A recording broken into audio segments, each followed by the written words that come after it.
सूतजींचा प्रश्न आहे, पापी माणसाचा मुळात ज्याला देवच कळत नाही, धर्म कळत नाही, देश कळत नाही, अशा माणसाचा उद्धार शिवपुराण ऐकून झाला खरा. पण एखादा व्यक्ती अगोदर कुठल्या तरी उपासनेमध्ये आहे किंवा विठ्ठलाला मानणारा आहे, विष्णूला मानणारा आहे, अशा वैष्णवाचा शिवमहापुराण उद्धार होतो का?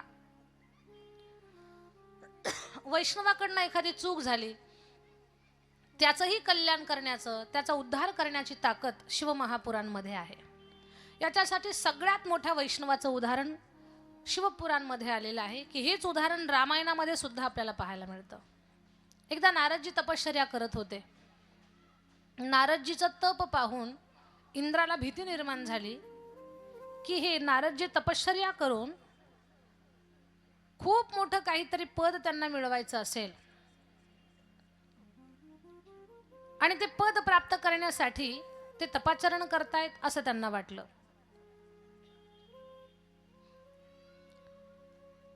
इंद्रानं विचार केला, नारदजीनं तपश्चर्या करून काहीतरी मोठं वरदान घेण्या अगोदर त्यांच्या तपश्चर्येमध्ये आपण विघ्न आणू.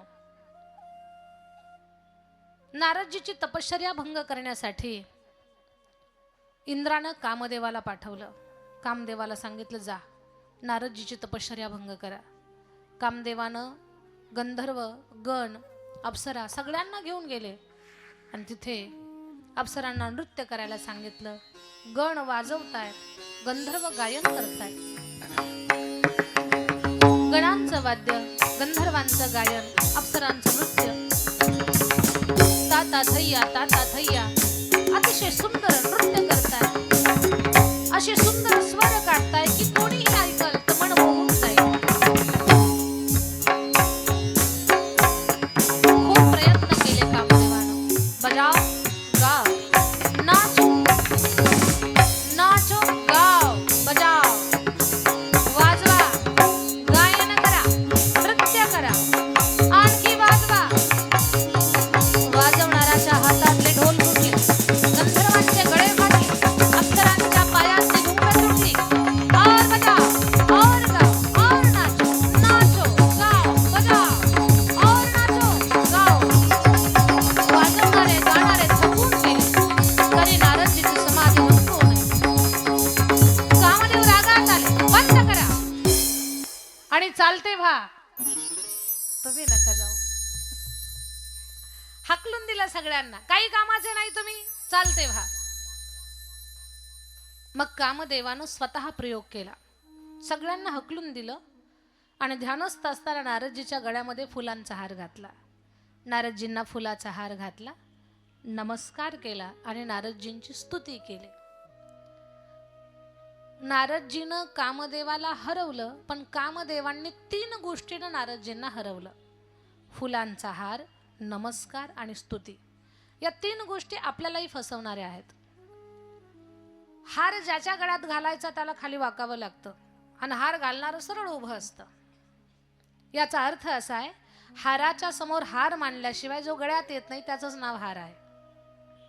नमस्कार वाकून नम्र भावेनं शालीनतेनं केला जातो तो नमस्कार. असा छाती काढून कधी नमस्कार नसतो. नमस्कार जणू काय बेडूक फसला याच्या गळ्यामध्ये, असा काही नमस्कार असतो का? फार नम्र भावानं जो केला जातो तो नमस्कार. आणि स्तुती सुद्धा माणसाला फसवणारी आहे. तुम्ही चांगलं काम केलं, तुमचं कुठेतरी चांगल्या व्यासपीठावरती कौतुक झालं, ती स्तुती फसवणारी नाही. ती स्तुती आपल्यासहित अनेकांना प्रेरणा देणारी आहे चांगल्या गोष्टीची. आणि ती स्तुती म्हणजे संतांचा आणि देवाचा आशीर्वाद आहे.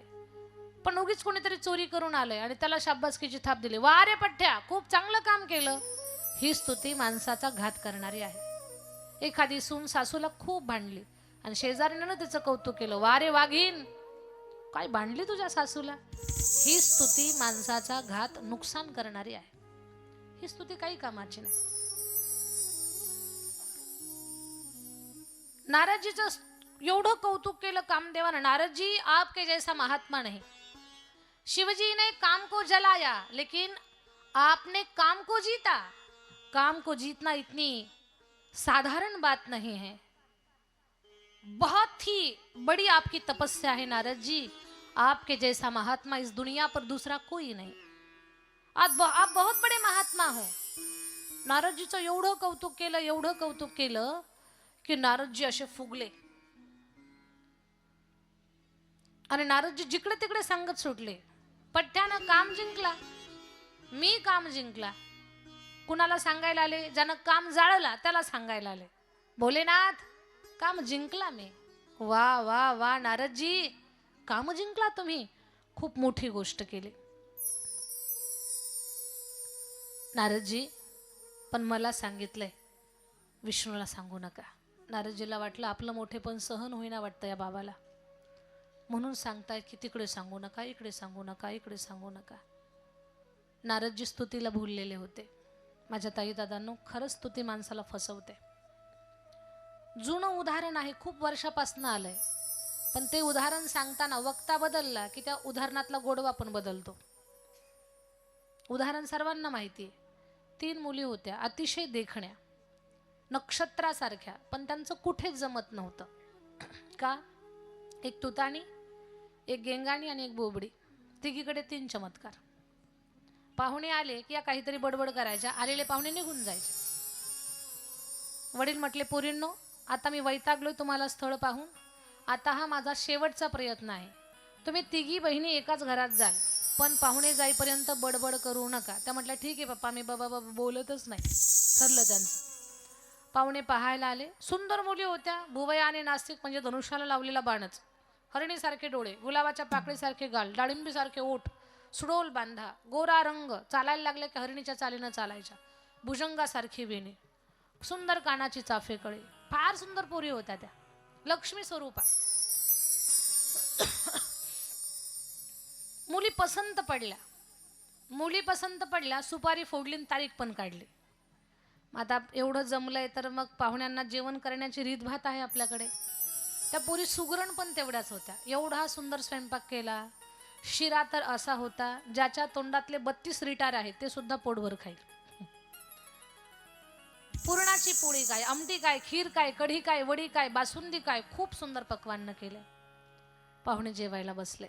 वडील वाढत होते, मुली आणून देत होत्या. वडिलांचा आग्रह होता, आमटी घ्या, खीर घ्या, पुरी घ्या, पोळी घ्या.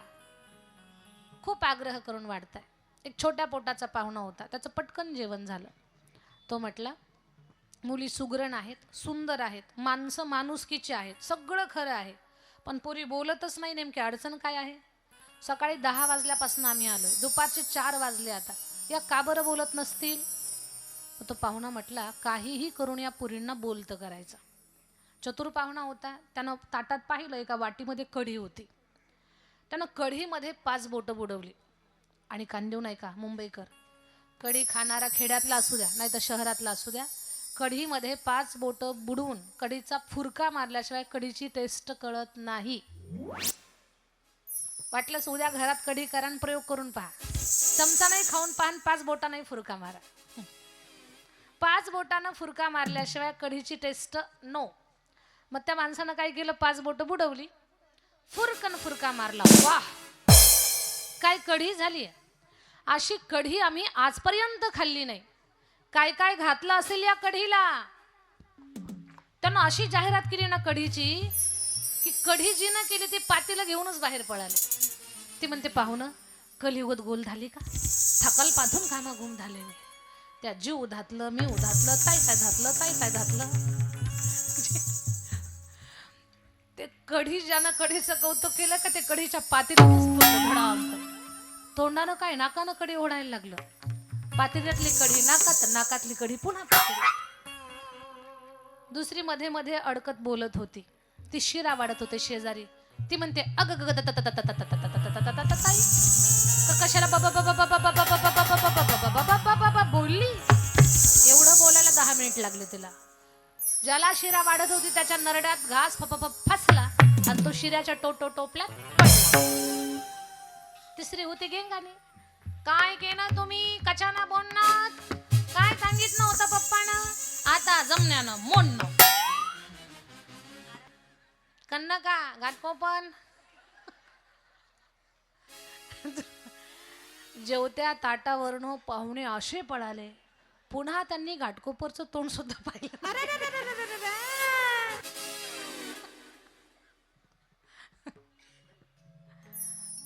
दृष्टांत संपला, सगळ्यांच्या परिचयाचा आहे. हे उदाहरण शिकवत आहे आपल्याला.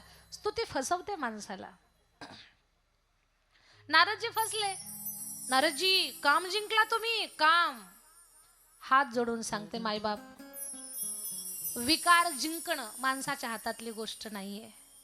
आणि एखाद्या विकारावर जर ताबा मिळवला तुम्ही, तर समजावं परमेश्वराची कृपा झाली तुमच्यावरती.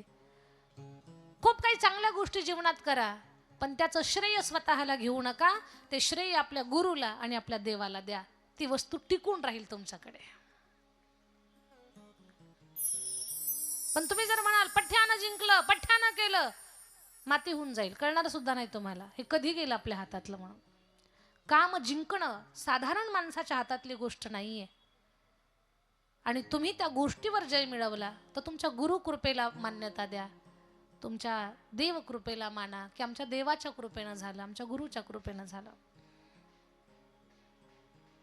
पण नारदजी जिकडे तिकडे सांगतायत. शिवजी म्हटले, नारदजी विष्णूला सांगू नका. नारदजीला त्यांचा अहंकार अधिकच जागा झाला. आता लक्षात घ्या, एक विकार आला ना, त्याच्या पाठोपाठ दुसरा विकार येतच असतो लगेच. नारदजी म्हटले, हे बाबांना आपलं मोठेपण सहन होईना वाटतं. माझ्या ताई दादांनो, संतांच्या मुखातून ऐकलंय मी, अहंकाराला जिंकायचं असेल तर शंकराचं भजन करावं लागतं. आणि ज्या लोकांनी खरंच अहंकार जिंकलेला आहे त्या माणसाचं लक्षणच काही वेगळं असतं. अहंकाराला जिंकायचं असेल तर शंकराचं भजन करा, आणि कामाला जिंकायचं असेल तर रामाचं भजन करा. नारदजीला पटेना. नारदजी गेले उठून आणि विष्णू भगवंताकडे आले. विष्णू भगवंताला म्हणतात, देवा काम जिंकला मी.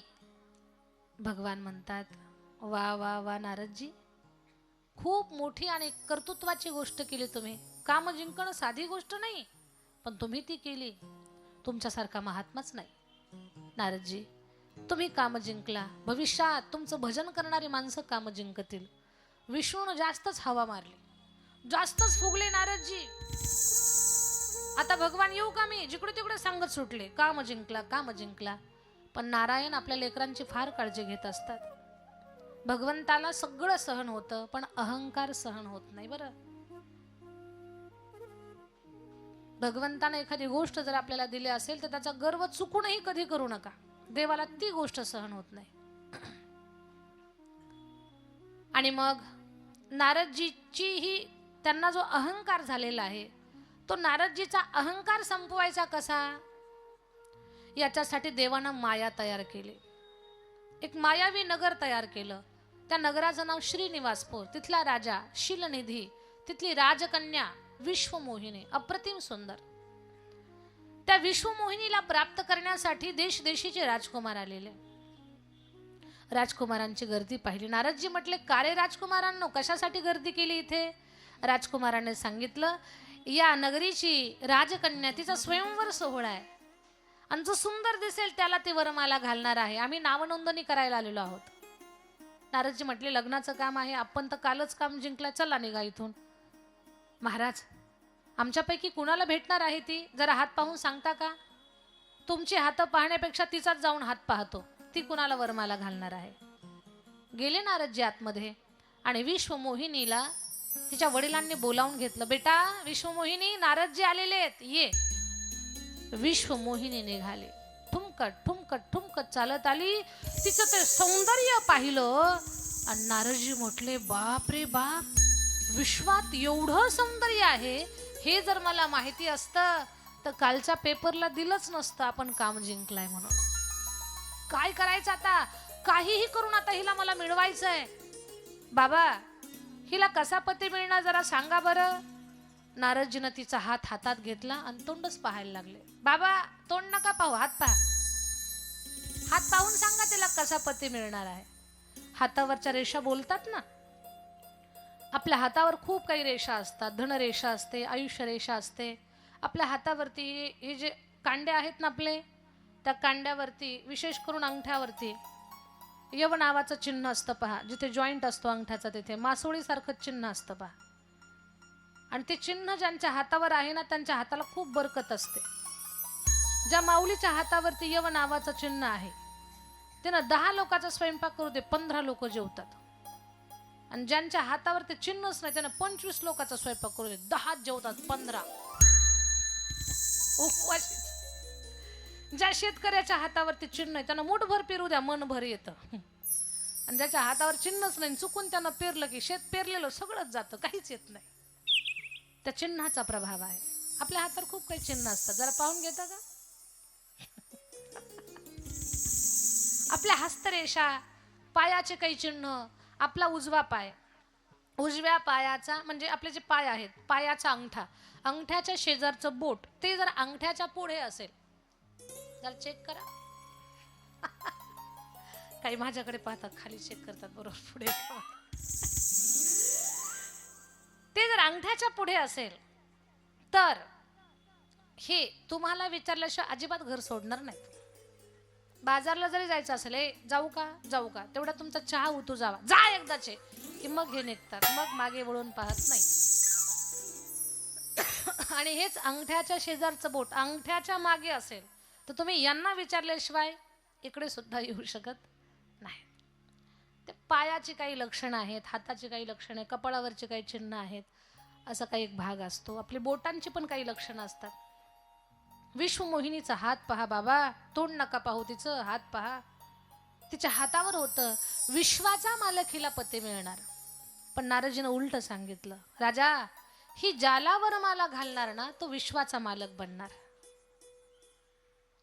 नारदजी तिथून तुरंत निघाले आणि अरण्यात जाऊन नारायणाचा धावा केला. भगवान प्रगट हो जाओ, भगवान प्रगट हो जाओ. भगवान प्रगट हो गए. भगवान ने कहा, पूछा क्यों नारद जी, क्यों पुकार रहे हो? भगवान मुझे सुंदर बना दो. नारद जी कितना सुंदर बनना चाहते हो? सुंदरता चाहिए या भक्ति ज्ञान वैराग्य चाहिए? भगवान बहुत मात्रा में है मेरे पास, ज्ञान है वैराग्य है, अब ये नहीं चाहिए. क्या चाहिए नारद जी आपको? भगवान मुझे आप सुंदर बना दो. कितना सुंदर बनना चाहते हो? भगवान बहुत ही सुंदर बना दो. कितना सुंदर? बहुत ज्यादा सुंदर. नारद जी कितना सुंदर वो बताओ, आपके जैसा सुंदर बनाओ भगवान. नारद जी मेरे अनेकों रूप है, कौन सा रूप दे दूं मैं आपको? भगवान आपका हरि रूप दे दो मुझे, जिस रूप से मेरा कल्याण हो वही रूप मुझे दे दो. तथास्तु नारद जी आपको हरि रूप मिल जाएगा. नारद जी अख्खे सुंदर, हरि रूप म्हणजे वानराचं रूप. नारद जी अख्खे सुंदर, फक्त तोंडात बंदर. हळदीच्या गाभ्यासारखा देह, सोन्यासारखी कांती. नारदजी नख हातच पाहताय, तोंड पाहायला वेळच नाही त्यांना. खूप सुंदर बनले. हात पाय नख पाहताय, तोंड पाहायला फुरसतच नाही. त्यांना वाटलं मी खूप सुंदर झालो. आता येऊन बसले राजकुमारांच्या लाईन मध्ये. विश्वमोहिनीची सगळेजण वाट पाहत होते. हातामध्ये धवल फुलांची माला घेऊन विश्वमोहिनी आली. पहिल्याच क्रमांकावर, पहिल्या बाकड्यावर, पहिल्या लाईन मध्ये हे वानराचं तोंड कोणी बसवलं म्हणून चिडली. सगळी लाईन सोडून दिली आणि शेवटी गेली शेवटच्या लाईनला. शेवटच्या बाकड्यावरती श्यामल रूपामध्ये विश्वाचे मालक राजकुमाराच्या रूपात बसलेले होते. त्यांना माळा घातली आणि विश्वमोहिनी त्यांच्या सोबत गेली. ती गेली तिकडे, नारदजी इकडेच उड्या मारतात. ओ उधर क्यों चली गई, उसने मुझे देखा नहीं. ते शेजारचे शिवगण म्हणायचे, बाबा चक्कर लगा कर इधर ही आएगी, आपके जैसा सुंदर कोई नहीं यहाँ पर, इधर ही आने वाले हैं. नहीं उसने मुझे देखा नहीं क्या? पाहिलंय बाबा बसा. अरे गेली ना ती, या पोरीला काय रूपाची पारख. माझ्यासारख्या सुंदर तरुणाला सोडलं आणि सावळ्या रंगाच्या राजकुमाराला हिनं माळ घातली. बाबा तिला नाही रूप कळत, पण तुम्ही तुमचं तोंड आरशात पाहिलं का? मला आरसा दाखवता, राक्षस व्हाल तुम्ही. शाप दिला आणि पुढे गेले नारदजी. पाण्यामध्ये पाहिलं, नारदजी सगळे सुंदर होते, फक्त तोंड त्यांचं वानराचं होतं. राग आला. विष्णू छली आहात आपण, कपटी आहात, फसवलं मला. वानराचं तोंड लावलं आणि स्वतः मात्र राजकुमारीला घेऊन गेले. रागानं निघाले विष्णूला दंड देण्यासाठी. आणि नारदजी पुढे चालले तर ती विश्वमोहिनी आणि नारायण दोघे जण चाललेले होते. नारदजीला राग आला. नारायणा मला फसवून तिला घेऊन निघालात. माझा शाप आहे तुम्हाला. जिला मला प्राप्त करायचं होतं तिला घेऊन चाललात ना, तिचा आणि माझा वियोग केला. देवा तुमचा आणि तुमच्या पत्नीचा वियोग होईल. मला वानराचं तोंड दिलं ना देवा, तुम्हाला सुद्धा या वानर जातीचं सहाय्य घ्यावं लागेल. तेव्हा तुमच्या पत्नीची तुमची भेट होईल. देवाला खूप शाप दिले आणि शाप देताच क्षणी सर्व माया अदृश्य झाली. विश्व मोहिनी नाही, ते नगर नाही, काही नाही. एकटे नारदजी आणि एकटे नारायण. देवा, कुठे गेली विश्वमोहिनी? कुठे गेले हे नगर? कुठे गेले राजकुमार? नारदजी, यातलं काही सत्य नव्हतं. ही सगळी माझी माया होती. नारदजी म्हटले, देवा, माया होती, मी तर तुम्हाला शाप दिला, आता कसं? नारदजी, तुम्हाला झालेला अहंकार कमी करण्यासाठी ही लीला मला करावी लागली. तुम्ही भक्तीच्या मार्गावर पुन्हा यावं. स्वतःचा मोठेपणाचं कौतुक तुम्ही मिरवू नये. तुम्ही तुमच्या मूळ पदावरती यावं, याच्यासाठी हे सगळं केलं. देवा, सगळं खरं झालं, पण मी तुम्हाला शाप दिला. आता जी चूक माझ्याकडनं झाली, त्या चुकीतून बाहेर पडण्यासाठी मी काय करू? मला मार्ग सांगा. नारायणा, नारदा, मी सांगितलेलं आता तुम्हाला पटेल. आता तुम्ही शंकराला शरण जा. भोलेनाथाला शरण गेले. भोलेनाथांना सांगितलं, नारदजी, तुमची जी चूक झाली त्यातून बाहेर पडण्यासाठी तुमच्या वडिलांकडे जा, तुमचे वडील मार्ग सांगतील. ब्रह्मदेवाकडे आले. बाबा, खूप मोठी चूक झाली हो माझ्याकडनं. या चुकीतून मी बाहेर पडावं, याच्यासाठी मला मार्ग सांगा. मी माझ्या दैवताला शाप दिला, माझ्या श्रद्धास्थानाला मी छळलं, त्यांना मी चुकीचं बोललो, त्यांचा अवमान केला, माझ्या इष्टाचा मी अपमान केला. मला याच्यातून बाहेर काढा. ब्रह्मदेव म्हणतात, नारदा, एकच करावं लागेल. तुम्हाला शिवकथा ऐकावी लागेल आणि शिवसहस्रनामाचा उच्चार करावा लागेल. माझ्या ताई दादांनो, लक्ष देऊन ऐका. एखादं काम फार महत्वाचं आहे तुमच्या जीवनात, पण होतच नाही. असं वाटतंय आत्ता होईल, पण होतच नाही. सारखं पुढे पुढे चाल ढकल चालली त्या कामाची. असं एखादं महत्वाचं काम होत नाही, आत्ता होईल असं वाटतं, पण होत नाही. अशा वेळेला महादेवाला सहस्र बिल्वार्चन अभिषेक करा. ब्राह्मण देवताच्या हातानं संकल्प सोडून. सहस्र बिल्वार्चन म्हणजे 1000 बेलाची पानं महादेवाला वाहायची आणि प्रत्येक पानाला महादेवाचं एक नाव घ्यायचं. जसं विष्णू सहस्रनाम आहे ना, तसं शिव सहस्रनाम आहे. तसं शिव सहस्रनामाचा उच्चार करून सहस्र बिल्वार्चन अभिषेक महादेवाला करावा. कधी? एक तर प्रदोष, एक तर सोमवार, सोमवारची अष्टमी किंवा महिन्याला येणारी शिवरात्री. असे पर्वकाळ पाहून आपण तो सहस्र बिल्वार्चन अभिषेक महादेवाला केला.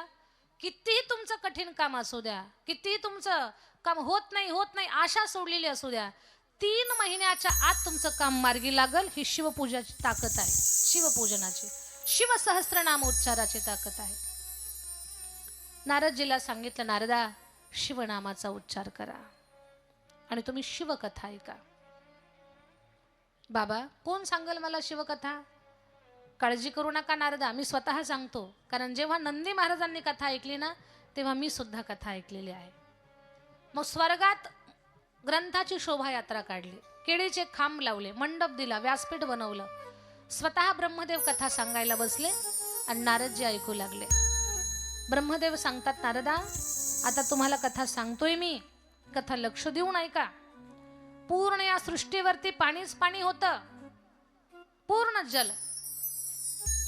मग या पूर्ण जलामध्ये स्वतः शिवानं स्वतःला अगोदर निर्माण केलं, सगुण रूप धारण केलं आणि त्या परब्रह्मानं विचार केला, मी एकटाच आहे, पण मला अनेक रूपात नटलेलं पाहायचं, मला स्वतःलाच.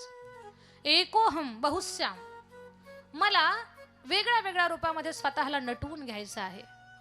याच्यासाठी शिवानं स्वतःला सगुण रूपामध्ये धारण केलं आणि शिवानं स्वतःची एक शक्ती निर्माण केली.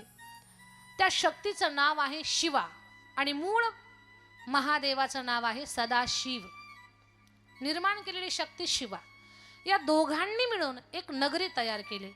त्या नगरीचं नाव आहे काशी नगरी. पूर्ण सृष्टीचा लय झाला, सगळी सृष्टी पाण्याखाली जाईल, पण काशी कधीही बुडत नाही. काशी हे मुक्ती देणारं क्षेत्र आहे. काशी शंकराची राजधानी आहे. शंकरानं नगरी तयार केली. त्या नगरीचं नाव आहे काशी नगरी. श्री सदाशिवानं एक पुरुष निर्माण केला, ज्याला पिवळं वस्त्र आहे, कुरळे केस आहेत, पिवळा पितांबर आहे, गळ्यात वैजयंती माळा आहे, भाडावरती चंदनाचा टिळा आहे, शंख चक्र गदा पद्म ज्यानं हातात धारण केलेले आहे, असा पुरुष निर्माण केला. आणि तो पुरुष त्यानं विचारलं, हे शिवा, हे सदाशिवा, माझं नाव काय? तुम्ही विश्वाला व्यापक असाल म्हणून तुमचं नाव विष्णू ठेवतो. बर, माझं काम काय? म्हणे तपश्चर्या करायची, एवढंच तुमचं काम. त्या विष्णूनं एवढी घोर तपश्चर्या केली की त्या तपश्चर्येचा परिणाम अंगातून घामाच्या धारा वाहू लागल्या. जणू पहाडाच्या कपारातून पाणी वाहावं एवढं पाणीच पाणी. आणि त्या पाण्यात ते पहुडले, योग निद्रेमध्ये गेले. सदाशिवानं विचार केला, नारायणाला मी तपश्चर्या करायला सांगितली पण ते योग निद्रेत गेले. मग त्यांनी दुसरा पुरुष निर्माण केला, पांढरं वस्त्र, पांढरी दाढी, हातात वेदाचं पुस्तक, कमंडलू, पांढरं शुभ्र शरीर, भस्म लावलेला पूर्ण अंगाला, कपाळी भस्म, दंडाला भस्म. विचारलं त्या पुरुषानं, सदाशिवा, माझं नाव काय? तुम्ही माझ्या ब्रह्माचा अंश असाल म्हणून तुमचं नाव ब्रह्मा ठेवतो. माझं काम काय? म्हणे तप करा, एवढंच तुमचं काम. ब्रह्मदेव तप करायला बसले. काशी नगरीमध्ये शिव आणि सदाशिव आणि शिवा दोघं वास्तव्य करतायत. तेरी डमरू की धुन सुन के मैं काशी नगरी आई हूँ. तेरे डमरू की धुन सुन के मैं काशी नगरी आई हूँ. तेरे डमरू की धुन सुन के मैं काशी नगरी आई हूँ. फार सुंदर आहे ही काशी नगरी, मुक्ती देणारं क्षेत्र आहे. जसं वाचे म्हणता गंगा गंगा सकल दोष जाती गंगा, तसं या काशी नगरीचं नाव जरी आपण उच्चारण केलं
गंगा है, उसी गंगा में नहाने को मैं काशी नगरी आई हूँ।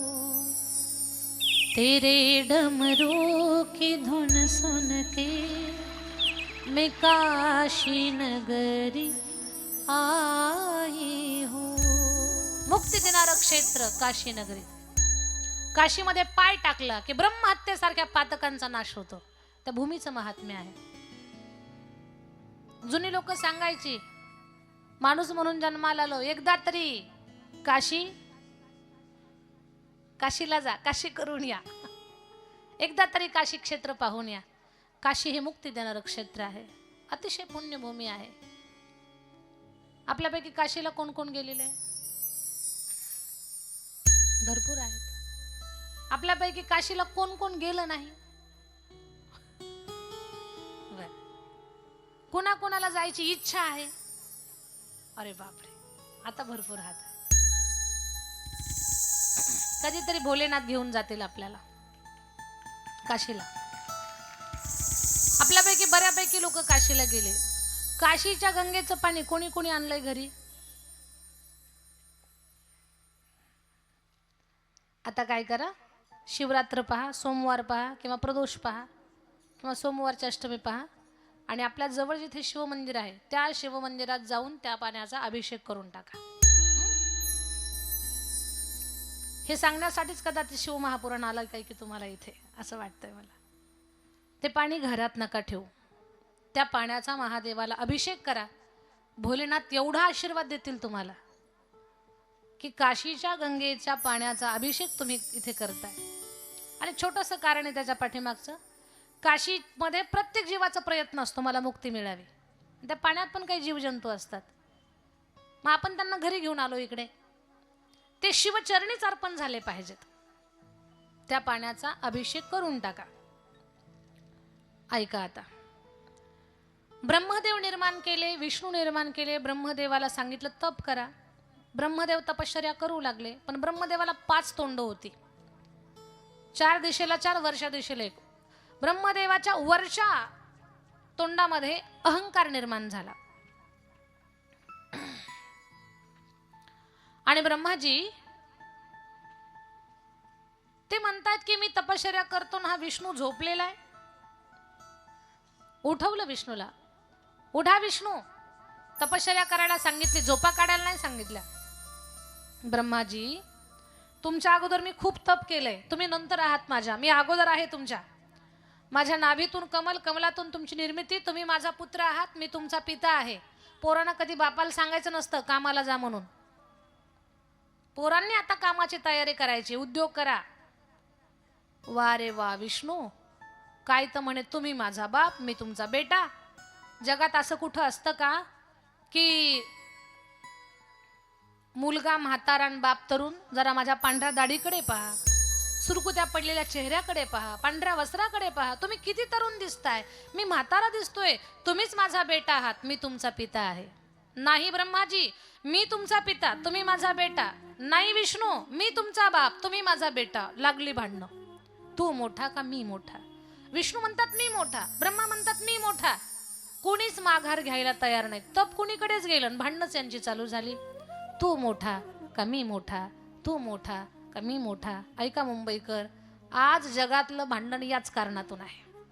तू मोठा का मी मोठा? कोणी आरे म्हटलं की कारे म्हणायला आपण तयारच आहोत, पण माघार कोणी घेत नाही.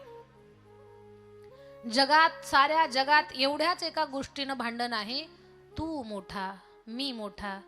पण खरं सांगू, जगात सगळ्यात मोठा तोच आहे जो म्हणतो ना मी लहान आहे. तो जगात महान आहे, तोच महान आहे. आभाळा एवढी उंची ज्या जगद्गुरु तुकोबारायांची, ते तुकोबाराय किती नम्रतेनं म्हणतात, देवा लहानपणा नेका देवा,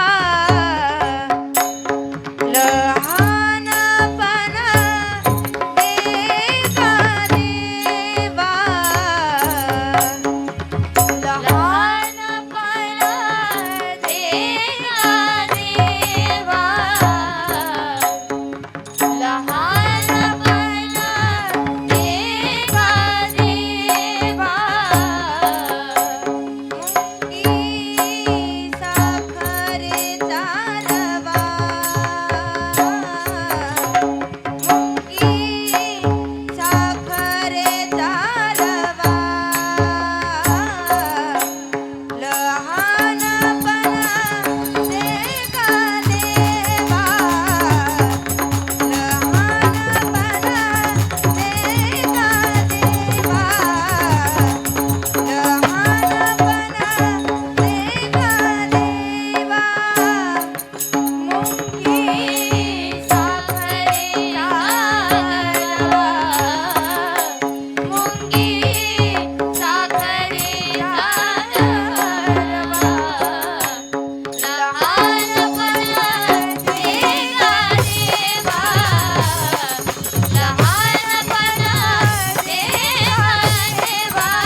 लहानपण देगा देवा,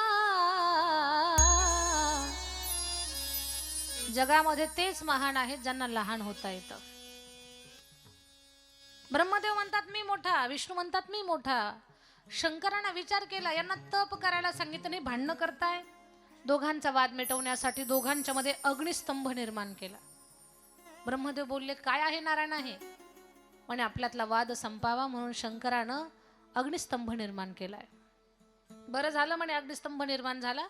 आता विष्णू या अग्निस्तंभाचं मूळ तुम्ही शोधा. जर याचं मूळ सापडलं तर तुम्ही मोठे, आणि याचा शेवट कुठे मी पाहतो. जर मला शेवट सापडला तर मी मोठा.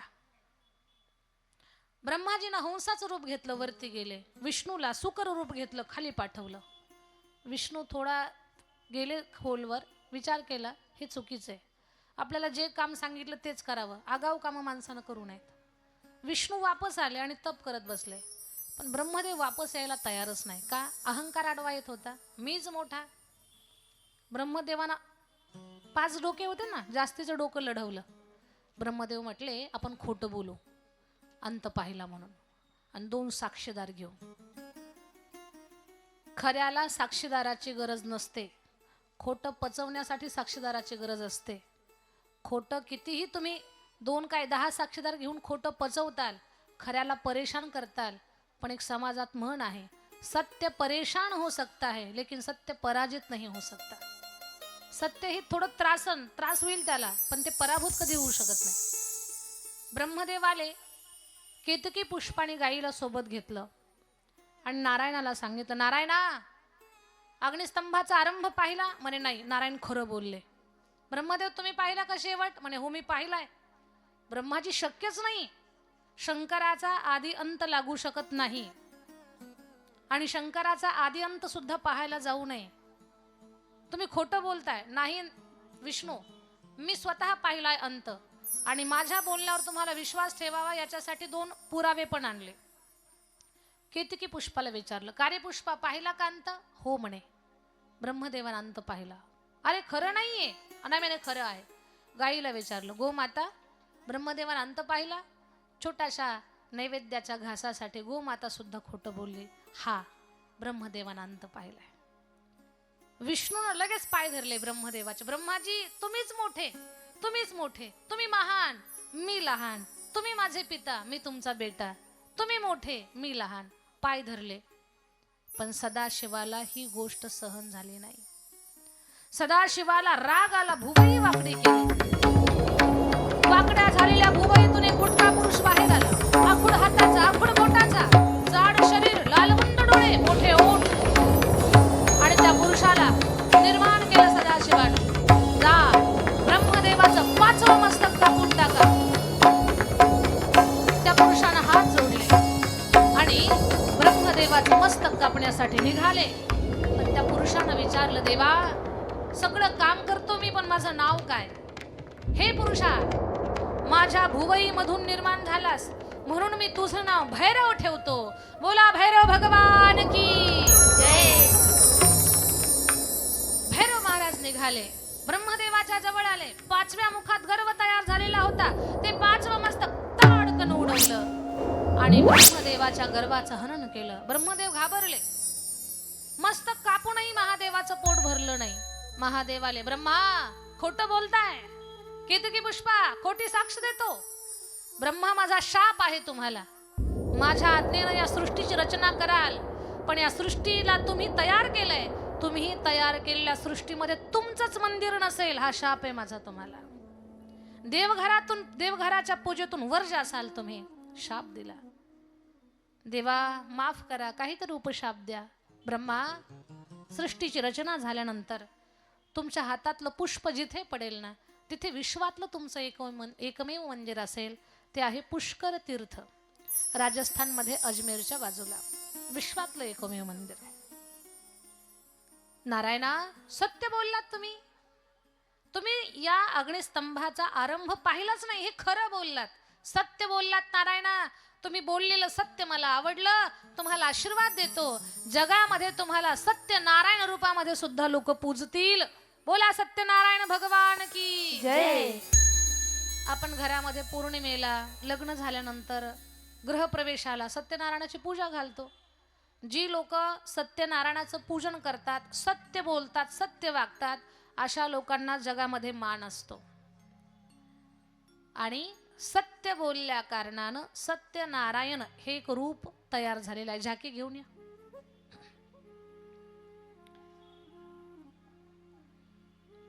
ब्रह्मदेवाला शाप दिला, नारायणाला वरदान दिलं. ब्रह्मदेवाच्या खोट्या बोलण्याला, झाकी घेऊन या झाकी. ब्रह्मदेवाच्या बोलण्याला ज्यांनी खोटी साक्ष दिली होती त्या केतकी पुष्पाला सुद्धा सांगितलं की तुम्ही पूजेतून वर्ज व्हाल. तू एवढा सुंदर आणि सुगंधी आहेस केतकी, पण तू पूजेत चालणार नाहीस. गोमातेला सांगितलं, गोमाता तू किती पवित्र आहेस, पण किती चुकीचं काम तू केलंस, खोटं बोललीस. लोक तुझी तोंडाकडनं नाही शेपटीकडनं पूजा करतील. गोदान करताना सुद्धा तुझी शेपटीकडनंच दान करतील. माते असं खोटं नव्हतं बोलायला पाहिजे तू. असे त्यांना उपशाप दिले. भोलेनाथानं नारायणाला वरदान दिलं. भगवान भोलेनाथ हा भक्तीचा भावाचा भुकेलेला आहे. नारदजी फार चित्त देऊन कथा श्रवण करतायत. आणि नारदजी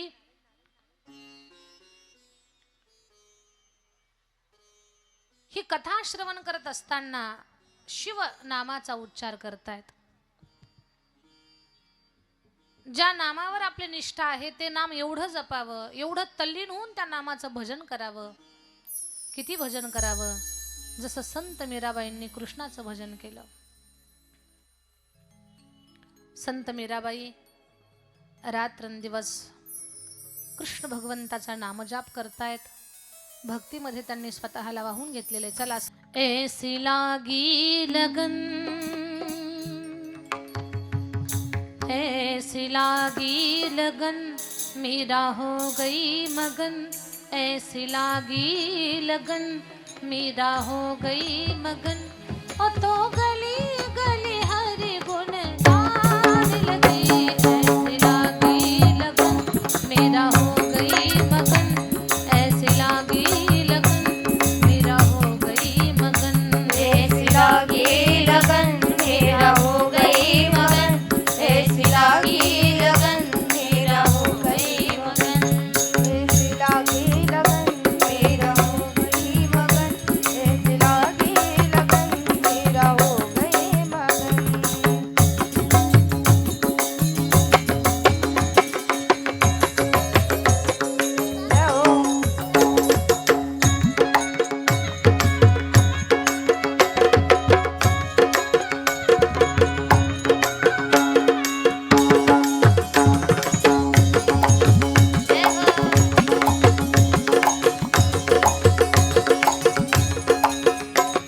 कोई रोके नहीं, कोई टोके नहीं, मेरा गोविंद गोपाल गाने लगी. कोई रोके नहीं, कोई टोके नहीं, मेरा गोविंद गोपाल गाने लगे. बैठे संतों के संग रंग मोहन के रंग, मेरा प्रेमी प्रीतम को मनाने लगी. संतों के संग रंगी मोहन के रंग, मेरा प्रेमी प्रीतम को मनाने लगी. ओ तो गली गली हरि गुण गान लगी. ऐसी लागी लगन, मेरा हो गई मगन. ऐसी लागी लगन, मेरा हो गई मगन. ऐसी लागी लगन, मेरा हो गई मगन. ऐसी लागी लगन, मेरा हो गई मगन. जय हो.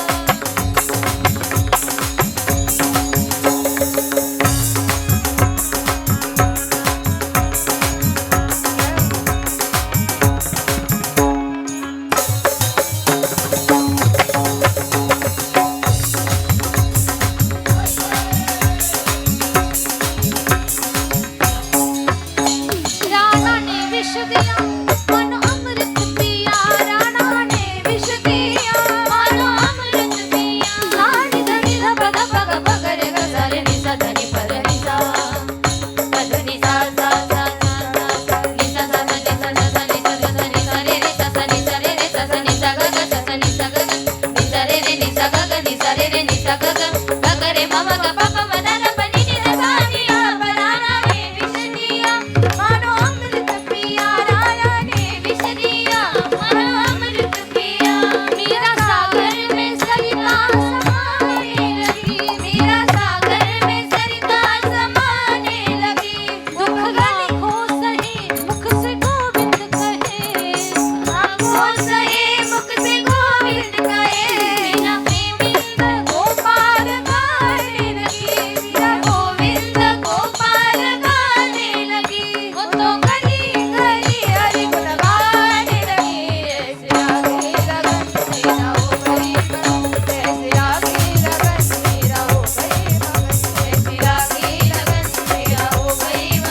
संत मीराबाई महाराज की जय.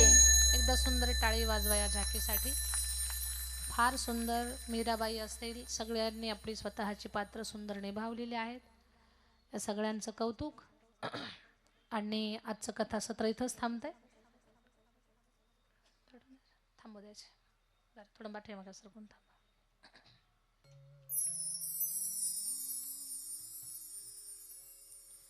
आता उद्याच्या सूचना लक्ष माझ्याकडे द्या.